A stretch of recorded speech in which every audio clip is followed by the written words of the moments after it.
So good morning, everybody. Welcome for this new IAA seminar. Today we will have the talk by David Fernández Gil from CEFCA in Teruel in Spain, and he will talk about J-HERTz, the J-PLUS heritage exploration of radio targets at sea lower than 5. So David Fernández Gil obtained his bachelor in physics and his master's in astrophysics at the Complutense University of Madrid. He then worked as a research assistant at Sejong University in Seoul, in South Korea, leading a project about the orientation of supermassive black holes, jets, and their host galaxies. Currently, he's working on his PhD at the Centro de Estudios de Física del Cosmos in Aragón, in Teruel, Spain, doing research in the impact of active galactic nuclei, AGN, on the galaxies with the use of optical narrowband and radio observations. So, welcome, David, and thanks for being here for this talk. And the floor is yours. Hello, thank you, René, and thank you very much for inviting me today to give a talk here. It's always nice to be at IAA. So I'm David Fernández, and yeah, as he said, I'm doing my PhD at CEFCA currently, under the supervision of Juan Antonio Fernández Ontiveros, who is there, and Carlos López San Juan. And I'm going to talk to you today about the combined catalog that I am developing using the J-PLUS optical narrowband catalog and the low frequency radio catalog. And together we are creating the J-HERTz catalog. So first of all, I wanted to explain a bit about why we even care about low frequency radio. So with low frequency radio, it's not visible in the big screen. True. This mirror. Thanks.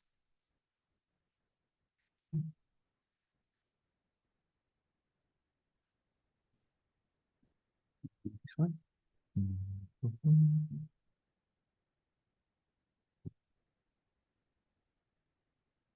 Wait. That.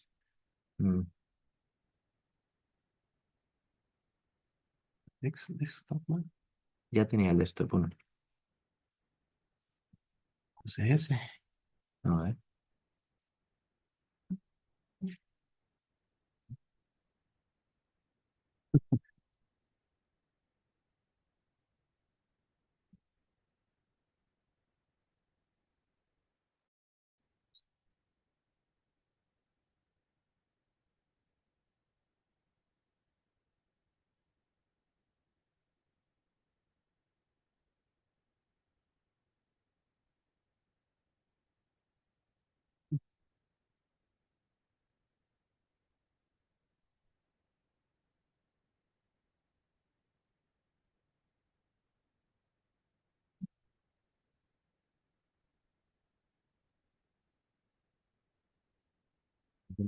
Ver o algo así, pero no estoy seguro. Debería funcionar así. O por otro lado. Sí. Vale. Share. De nuevo share en Zoom. Hay que abrir Zoom. No, aquí. Dale a este. A este. Sí. Sí, vale.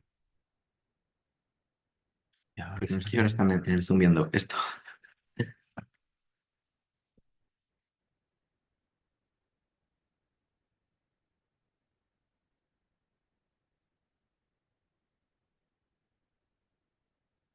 ¿Ahora se ve? Sí. Vale, aunque ahora no lo veo yo aquí, pero bueno, da igual.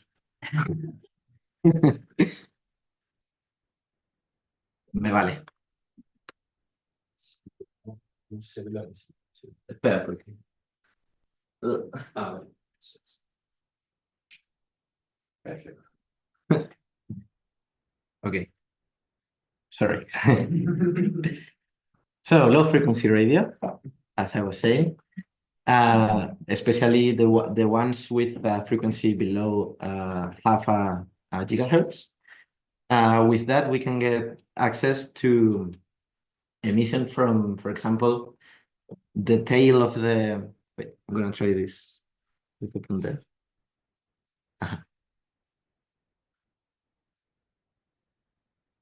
This tail here of thermal emission from dust. Come on.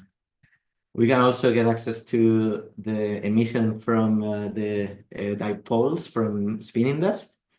But mainly the emission is dominated by free interactions by ionized gas and synchrotron emission by spinning charged particles with magnetic fields.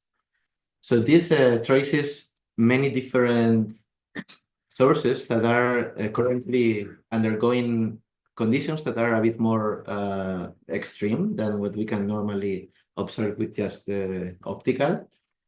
And for example, especially with very low frequency radio, we can get access to the emission from sources that have a very steep spectrum, meaning that their emission decreases very quickly with frequency. So we can only observe them at the lowest frequencies. Usually this also traces more extended emission and diffuse emission.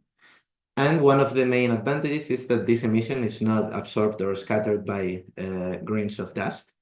So we can get access to more unobscured sources.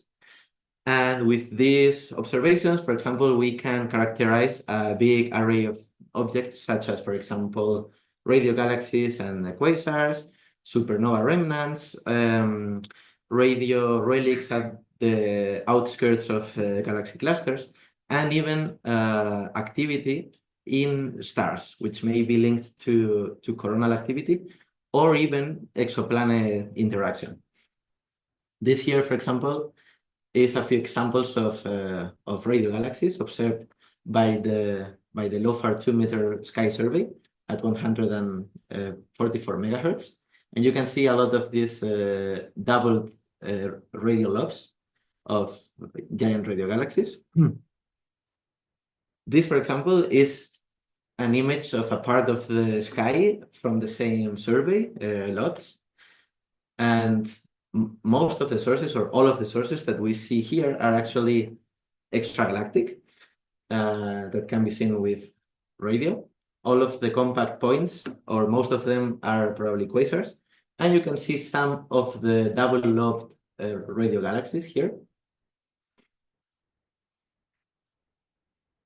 Anyway, yeah, so then to complement, we are also using optical observations, which also helps to get colors, morphologies, and especially if we have narrow bands, we can get access to more precise photometry and, for example, measure specific emission lines that can help us estimate the photometric redshifts and stellar masses and star formation rates. This is an example of color image in J-PLUS. And this is, again, the same galaxy, but only with the H-alpha emission. I will talk about this later, but basically these are the 12 bands from J-PLUS, which has 5 broad bands and 7 narrow bands. And doing this, we can get some nice results, such as, for example, comparing the mass of the galaxies with their star formation rates and see the main sequence of star-forming galaxies, or also see the red sample or ATMs. So combining these two wavelengths, we can study complex problems that involve a combination of thermal and non-thermal emission. The main aspect that I'm interested in is AGM feedback, because you can study the jets with radio, and you can also study the host properties with the optical. But yeah, you can also study stars with coronal activity or even exoplanet interaction, or you can study the outskirts of the radio relics in the outskirts of galaxy clusters. Yeah, so as an example, low frequency radio, for example, is lately very useful to detect new giant radio galaxies, such as this one, which is the latest and largest radio galaxy known, Porphyrion, which has a size of 7 megaparsecs, which is already cosmological distances. So yeah, it was discovered again by the LOFAR 2-meter sky survey, and the extended radio lobes, as you can see here and here, would be hardly visible by higher frequencies because they are older and more diffuse. And combining with optical spectra, we can also get the characteristics of the host, which in this case was a galaxy with an AGN that is radiatively efficient. So that means that the accretion disk is converting all of its gravitational energy into thermal energy efficiently. It's usually not the case for giant radio galaxies, because to create such big jets, the accretion is usually more inefficient, and the energy becomes more kinetic at the jets instead of thermal. But in their study, they say that the older AGNs are more common in this type of accretion.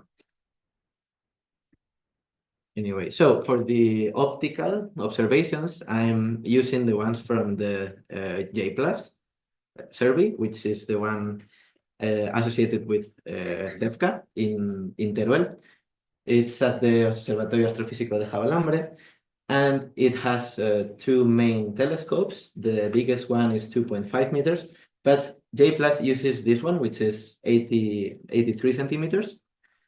And yeah, you can see the telescope here and some of its characteristics. So the main thing about J-PLUS is that it has narrow bands, as you can see here. It has a combination of broad narrowbands and broadbands and medium and narrowbands, as you can see them here, which allows us to measure precise photometry for stars in the Milky Way and also for closer or brighter galaxies. And yeah, it has the typical depths of around 21 magnitudes per each band, and a CN of around 1.2 arcseconds. And yeah, it covers a big part of the northern sky, around 3,200 square degrees, and it contains 47 million objects with cross matches in WISE, Gaia, and so on. And yeah, it allows to have a very good characterization of the stars in our galaxy and the 2D photospectra of the closest galaxies, and the precise photometric redshift for galaxies that are moderately bright. You can see the sky coverage here. And for the radio part, I'm using, as I said, LOFAR 2-meter sky survey, which is based in the low frequency array in the Netherlands. And it's centered at a frequency of 144 megahertz with a 6 arcsecond resolution. It also contains a big part of the northern sky, which are around 5,700 square degrees and 4.4 million sources. And it also has optical or infrared identifications for a lot of the sources in UNWISE and DESI legacy surveys. And it also contains photometric redshifts estimated from the DESI bands, and spectroscopic redshift for a few of the sources taken from SLOAN, DESI, and HEDDEX. This is the sky coverage of LoTSS. And that's why it's perfect to combine these two because we get a very big area in common, around 2,100 square degrees. And so my catalog, I called it J-HERTz, which is the J+ heritage exploration of radio targets at redshift below 5.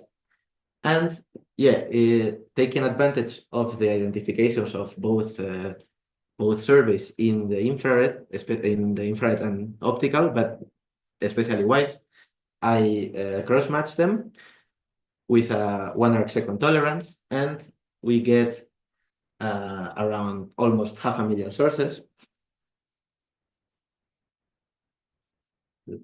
So because we have access to the 12 J+ bands, the 4 WISE bands, and the radio 144 megahertz, we can combine all of this to get a better picture of the sources, and we can get the spectral energy distribution. For example, here I'm showing 2 examples of the J+ and WISE bands, and this can already gives us a lot of information about the source. For example, this source here has higher infrared colors, especially in the W1 minus W2 band. So this already tells us that it has very hot dust that is being heated by an active nucleus, and it's a quasar, while this has smaller colors in the infrared, so it's a galaxy. So yeah, taking advantage of this, I'm using the machine learning algorithm Banjos developed by Andres del Pino, which classifies objects into galaxies, quasars, and stars using the J+ fluxes and the morphology, the WISE infrared bands, and Gaia parallaxes. And with that, it can give the probability distribution function of one object to belong to any of these classes. So what I do is for all of my objects, I take as confidently classified only the ones with a mean probability above 0.9, which are the ones here. So this would be all of the objects with a mean probability of being a star above 0.9. And the same with the galaxies and the quasars.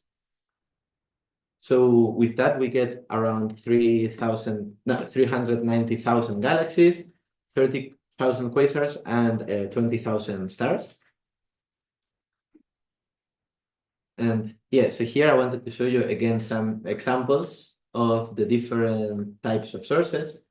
In the left, I'm plotting as background the optical J+ image. The black contours are the radio coming from LoTSS. And here you can see the 12 J+ bands and the smooth SDSS spectra.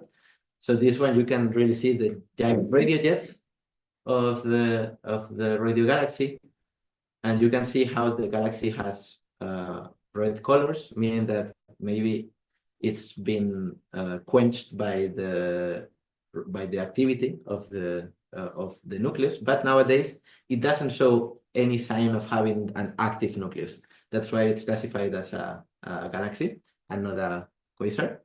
This here is also a galaxy, and it has radio, but the radio in this case is coming from the supernova remnants that are formed after its star formation. In the spectra, you can see the H-alpha line, meaning that yeah, it's currently undergoing star formation, and it's a star-forming galaxy.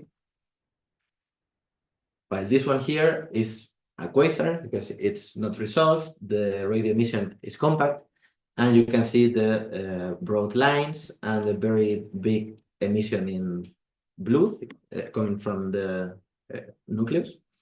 And this one is a star. We also have a few stars with radio emission, but I will talk about them later.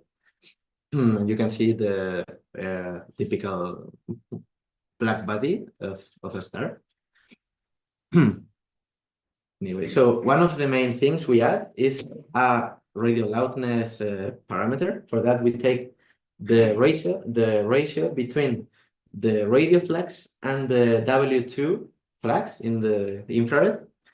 So basically, radio can be dominated by jet, or if it doesn't have jets, it can be dominated by the supernova remnants, as I said, while the infrared W2 flags will be dominated by the dust, but it can be very hot dust heated by an active nucleus, or it can be warm dust heated by the star formation.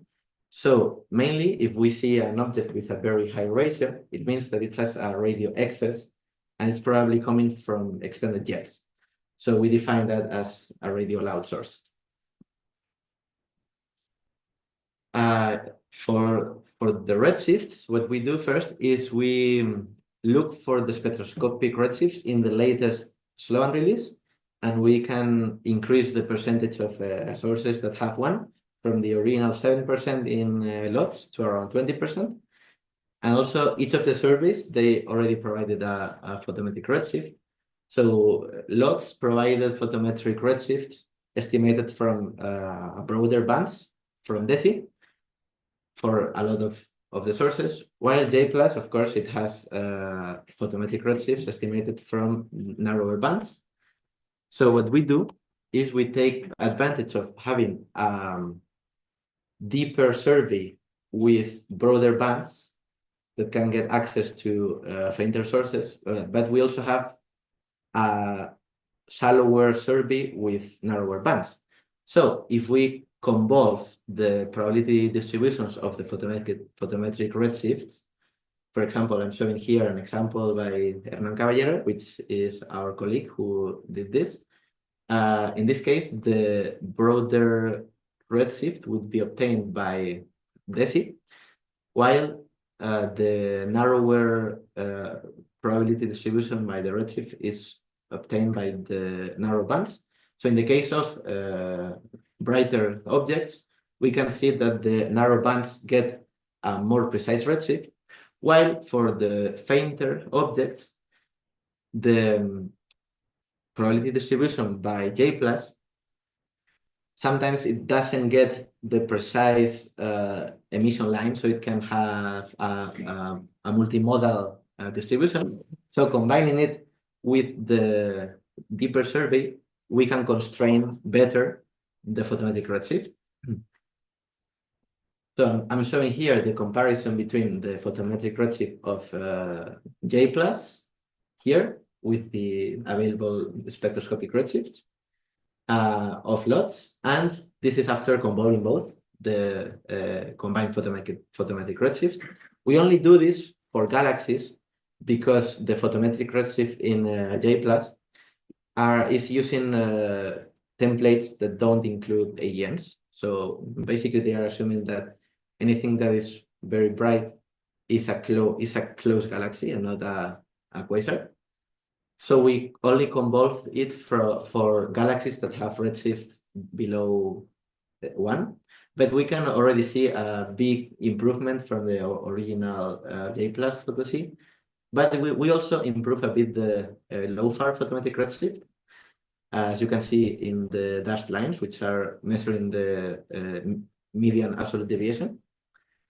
And so what we do is we define a final best redshift, where we take the spectroscopic one if it doesn't have any flags, or if not, we get the combined photometric redshifts for the galaxies, and if not, we just include the individual photometric redshifts if they don't have flags.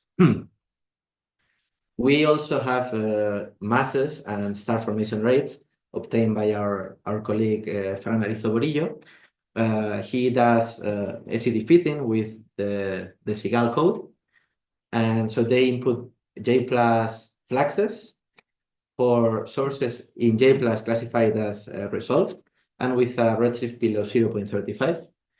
And what we do is we take their values, but we adjust them using our new best redshift, because it will have more spectroscopic redshift and also the combined photometric redshift, which we assume is it is a bit more precise. So we get around 56% of our galaxies have stellar mass and star formation rate estimates. What we do is we also take the ones estimated by LoTSS, which they are using the deg² fluxes and the morphologies, and adjusting those also with our new redshift. We compare the masses by LoTSS and the ones by Arizoborillo, and we get that, yes, they have a systematic offset, but the offset is not very big. It's around 0.20 deg². And this is mainly because maybe they are using different star formation models, and also because the J-PLUS aperture is fixed, but deg² uses theoretical morphology models, so they always include a bit more flux. If we divide the galaxies between brighter galaxies and fainter galaxies, we see that the spread decreases for the brighter galaxies. And even the deviation here is smaller than the errors that they are providing, so it means that they are overestimated them a bit. This is the histogram of the J-PLUS masses. Most of them are between 8 and 12, with a few outliers. And yeah, so now I wanted to show some of the main properties of galaxies and quasars. The galaxies are shown in the blue histograms and the quasars in the red histograms. So for the ones that have spectroscopic redshifts, galaxies peak at redshift below 1, but the quasars peak at redshift around 1 or 2, which matches with the cosmic noon. The radioluminosity is higher for the quasars than for the galaxies, but the radiolinear sizes are more or less the same, and we get a few objects that would qualify as giant radio galaxies. For the radio-loudness, which is here, we see that galaxies don't have a clear distinction, but quasars, they do seem to have like a bimodality. So what we did is just only taking quasars, and now with a linear scale, we fitted 2 Gaussians, and we defined a qualitative threshold. I mean, this is approximate as the division between the radio quiet population and the radio loud population. We get around 90% of radio quiet population of quasars at low redshifts, and 10% radio loud. But we do see that the fraction of radio loud quasars increases with redshift until around 20% at redshift 3.5. So for the stars, we have around 20,000, and around 3,000 seemed to show extended radio. But what we did is we checked, and we removed all of the ones that have a close object within their emission that is not a star. Also, the ones that have a spectroscopic redshift incompatible with 0. And also the ones that the Banjos classified several times, because sometimes, as Banjos uses also Gaia positions, if there are several objects close together, it will have several classifications for the same J-PLUS object. So getting rid of all of them, we can see that we also get rid of most of them that have extended radio emission. But their radio loudness, it still seems to behave very similar to galaxies. So we still have to be careful, and maybe there are undetected galaxies in the background.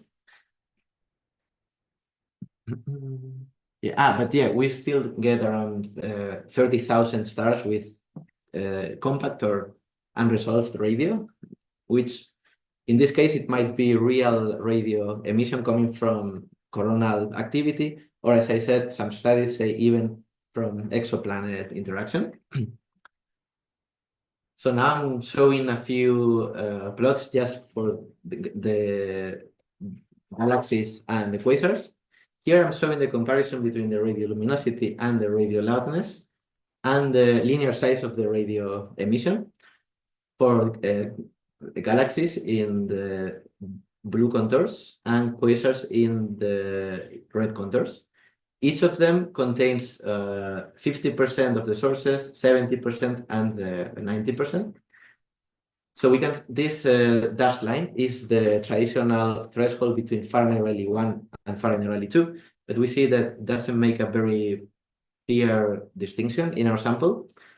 While the division we take as radio quiet and radio loud, we can see that it very clearly divides quasars into two different populations. So the main thing that we see is that the more radio luminous and the more radio loud, also the more extended emission they have. But a lot of the radio quiet sources have also extended emission. This might be because, as I said, our division is only qualitative, and this might still belong to the tail of radio loud sources that have just a bit less radio luminosity. Something that is very interesting is that we can see a group of galaxies. So that means that if they were classified as that because they don't show signs of an active nucleus right now, but which they show very extended radio. So that means that they have jets. And we think that these are AGN relics. So they were AGNs in the past, and they are not anymore, but we can still see the extended jets. This plot is the comparison between the rest frame W2 magnitude, so infrared, and radio luminosity.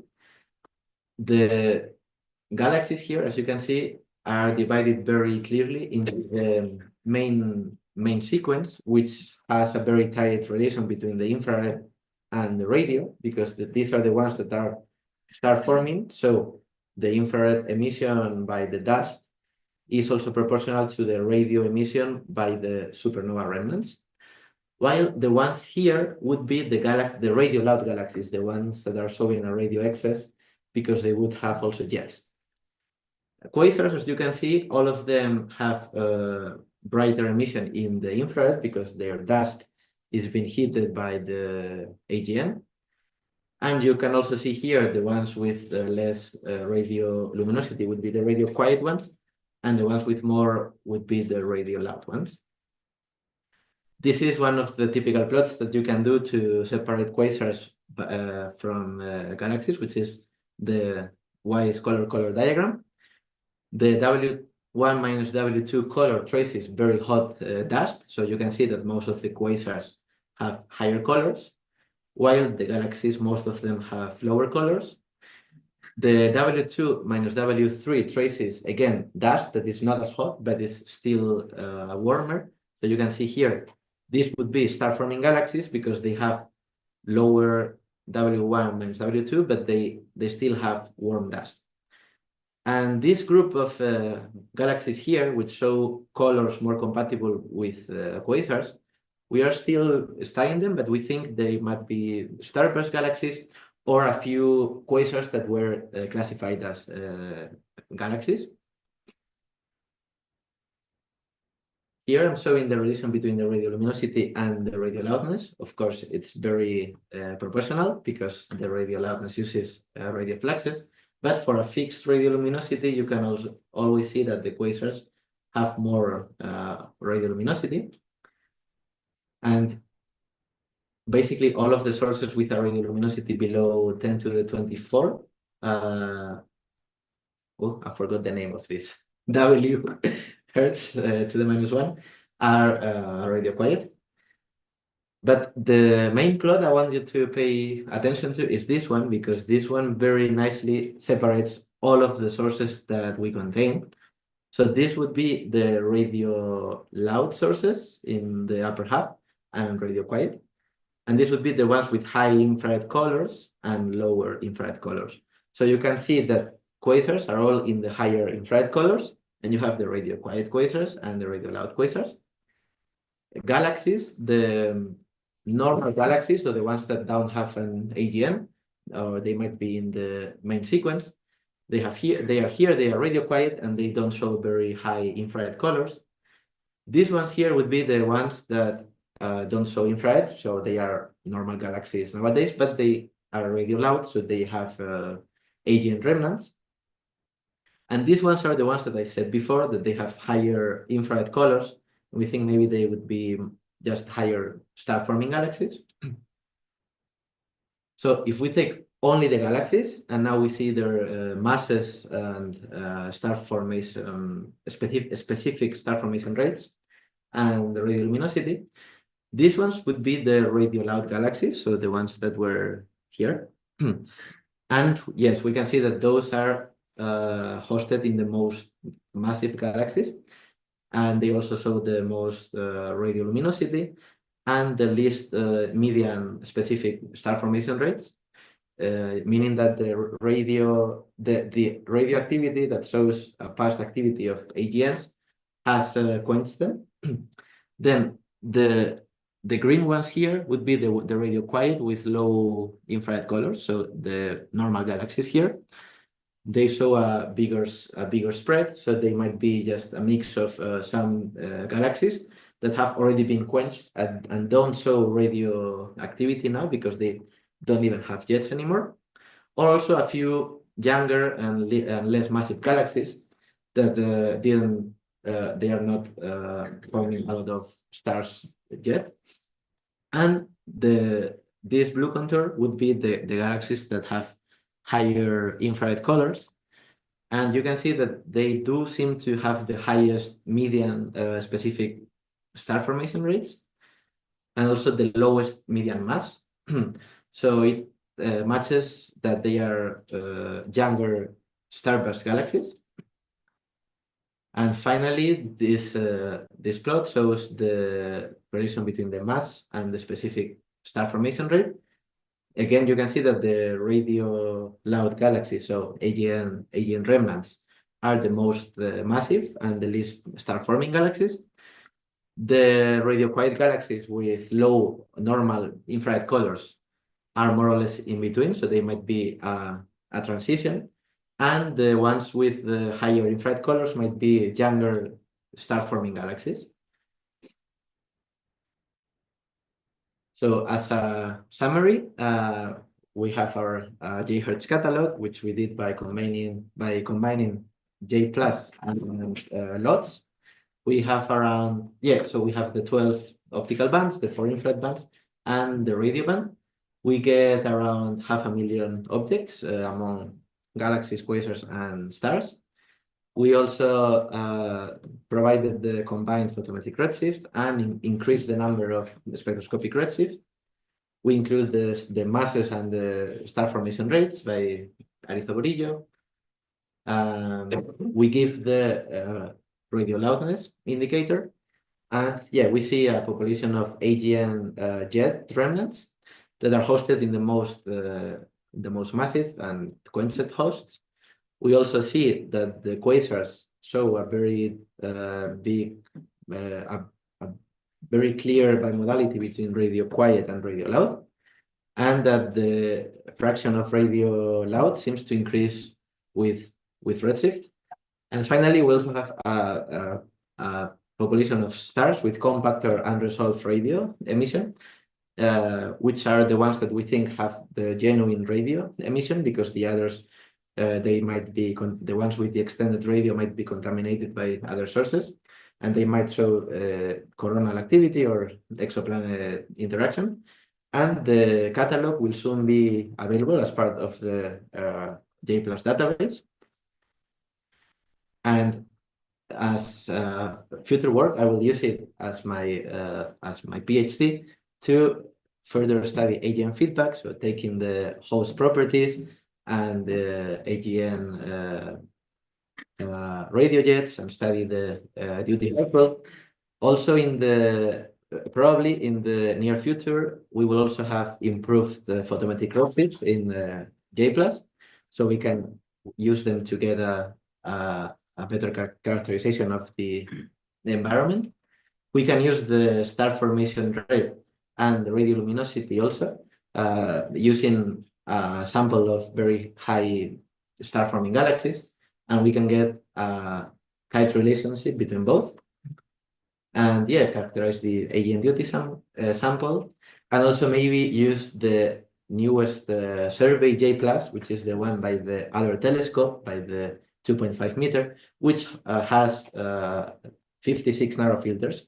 So we can also use it to better characterize the host galactic properties.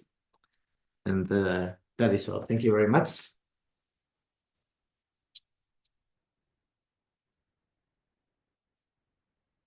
Since I'm the one who proposed the speaker, I'm being told that it's tradition that I moderate the questions. So please proceed. Questions?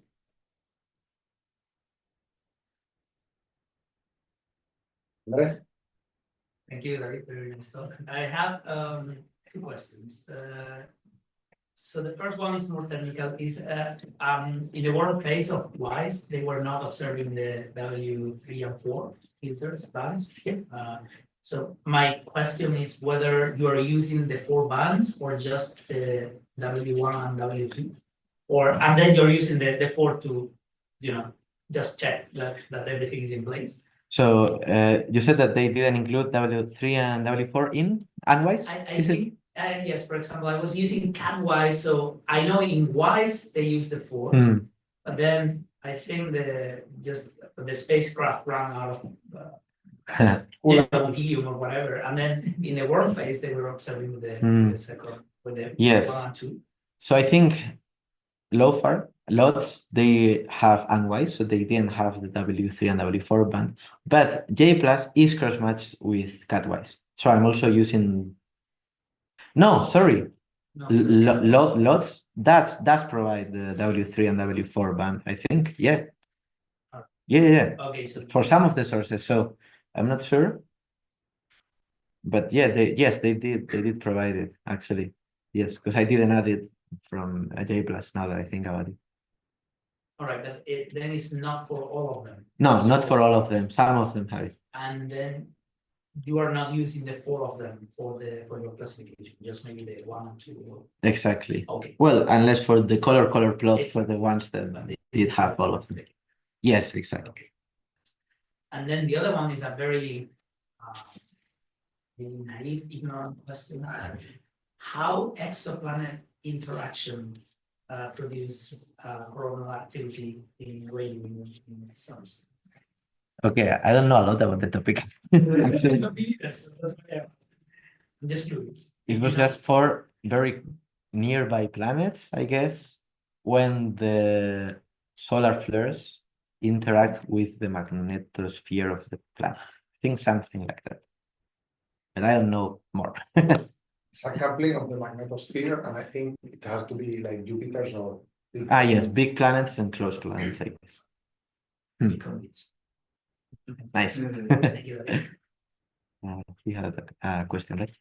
Depth. Yes. Yeah, great talk, by the way. Very Thanks. nice. I was curious about your redshift combination. I mean, the results seem so much closer to what you expect. I mean, can you give a bit of detail about that? Maybe go back to the plot that you were showing. This one? Yeah. How do you combine the two redshift to get something that is so much closer to the spectral redshift? So, okay, yeah. So both surveys, right? They provide their own photometric redshift, but they also provide the probability distribution function, right? So what I do is I take both and I multiply them, basically, and I normalize it. So that's what I was trying to explain here, because in the case of brighter sources, the probability distribution function by J-PLUS will get the photometric redshift with a lot of precision, because the narrow bands will get the specific emission lines. So in this case, it will constrain it better than the broader probability distribution function by LoTSS. And in the cases where the sources are fainter, because LoTSS is obtaining its photometric redshifts from legacy orbits, which is deeper, it will get the redshifts of fainter objects better, while the probability distribution function by J+, it might get local maximum here, as you can see here, but sometimes it might get several maximums. So that means that it's not sure exactly what emission lines it's seeing, so it doesn't know if it's, for example, 0.2 or 0.5. So with the help of the deeper survey, which will constrain the answer better, we will get also better results. So it's like both of the surveys complement each other and they improve the behavior that they would get individually. I don't know if I explained. Yeah, so in practice, are you then removing the sources that have low probability in having the correct redshift, or what are you doing exactly to these sources? Because when you go from the two individual surveys to your results, I mean, there is a lot of objects that are disappearing for some reason. For example, you look at J-PLUS. Yeah. The lowest bottom, I mean, the lower wing disappears in the final. All of these objects, right? You can see that the photometric redshift by J-PLUS is lower, 0.2, while the spectroscopic one is higher. So this means that in these cases, basically the J-PLUS distribution, which would be the blue distribution here, it's assigning the redshift, for example, to this peak here, while the correct one is measured by the LoTSS redshift. So when you multiply a very narrow probability by a broader probability, it will basically move the redshift to the correct value. That's why all of these points are like being corrected and they are getting back to the main relation. That's what I think. Go back to the Yeah. to the figure. Imagine the J-PLUS redshift is this one. But the full probability distribution has another peak that it's smaller, but it's still very significant. When you multiply the two probability distributions, the probability distribution of the broadband filters, because this is a faint object, helps you to distinguish which is the correct one. So in the other plot, they move from outside the correlation to out. Yeah.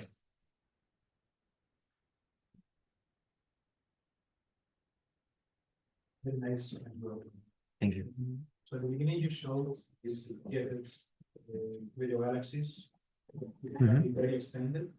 How do you check which of these large scale components correspond to the same galaxy or not? Is that by the LoTSS? Yeah, LoTSS actually does that. They are using a mixture of some machine learning algorithms, also I think traditional statistical algorithms, and they also have a very big citizen science project where they also inspect them visually, a few of them at least. So yeah, it will associate the most probable host. It's not always close to the radio position as in this case, right? For example, the radio position here, I guess they are just showing like the weighted average or something like that, but they are associating it with this host because it's the most probable by their algorithms. But yeah. The worst case scenario, maybe there are components that are not classified. Yes. Missing flags. So in this scenario, you are lower limit of the J2. I think so. They also provide a flag that is called resolved, where some of the cases where exactly when there's a lot of components, but the signal to noise is not very high, so they don't know exactly if it's coming from this galaxy or that galaxy, so they mark it as not resolved.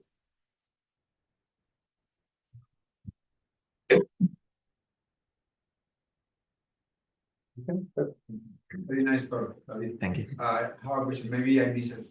So the percentage, can you tell us the percentage of your sources which were your J-PLUS sources, which were positively detected by law? So were all of them detected? No. Because I did the cross match with radio. Of course, I'm only getting the ones that were What is I think success probability the of- total number of objects in J+ was around 47 million, And with my cross match of 1 arc second between the positions of the optical identifications of LoTSS and the cross matches of J+ in Ys, the tolerance of 1 arc second gets around 500,000. So yeah, 500,000 divided by 47 million. It's not a lot. 47 is in the whole DR3. Yes, I Then think. you should correct for like 60% or so, because common is 2,100. Yeah, that's true. The area in common. The area in common is 2,100. So in that area is 500,000 sources. And so from the 47, So 500,000 out of like 25 million or something like that. Yeah, this is for J+. Okay. Yes. Which, I mean, it is supposed for J+ would be. I already did a cross match just to see how many already, and I think I got more than I expected, like Okay. 100,000 sources in total or something like that. Okay. And another thing was that in relation to the range of masses that you have with derived with the banjo, so it would be, is it that this expected some kind of let's say bias in detection, because for going towards the 10 to the 9. You mean in the masses? I mean, this correcting for biases in the, is that important? You mean here in this masses? I mean, are we losing some systematically some sources with respect to the big ones, or how? No, I don't think so, but it is true. Mass up to 10 to the 9? Yeah, yes, I think so. But it is true that the outliers here are because when we take the original masses computed by our colleague, and we adjust them with our new redshifts, assuming that if we have the spectroscopic redshift, it will always be better. Sometimes the Sloan object is classified as something that is not a galaxy. For example, in these cases were classified as stars, so the spectroscopic redshift was much lower, and here they were classified as quasars. So I think actually I am even adding more objects that create a few outliers. Just for everyone, is with J-PLUS, could you tell us how far down in mass? I mean, is there any hope to see below 10 to the 9, 10 to the 8 solar masses, or? I'm not sure about that. Haven't tested with. You should gain 1 order of magnitude on something. So it should improve more or less by that factor. Very nice one. Thank you. Yes, is Roberto. Very nice one. This is continue with the discussion previously, but I mean the fraction that are already sorted with detecting must also depend on the magnitude of the J+ data some way, and also how it is compared with the completeness of J+ in terms of the stellar mass or magnitude. I think the fraction of sources detected in J+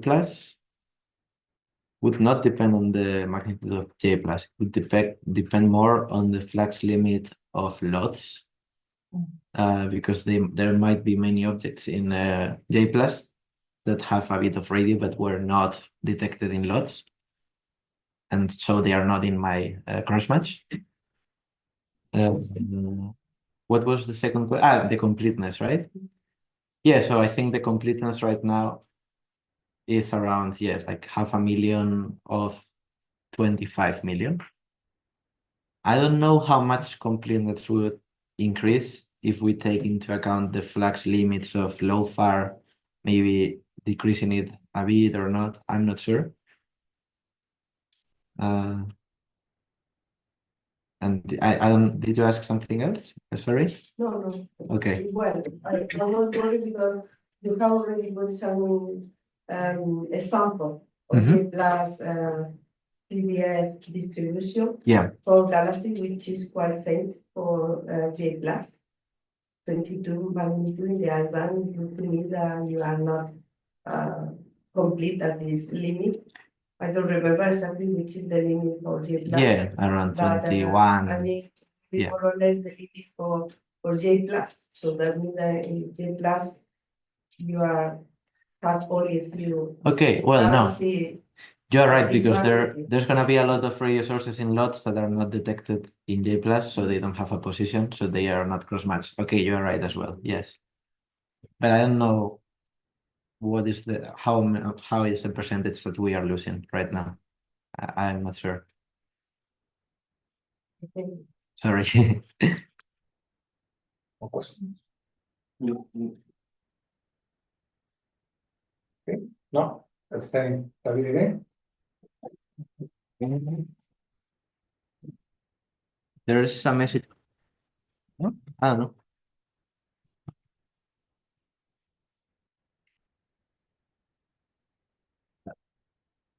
Ah, no, era el hombre ese aplaudiendo.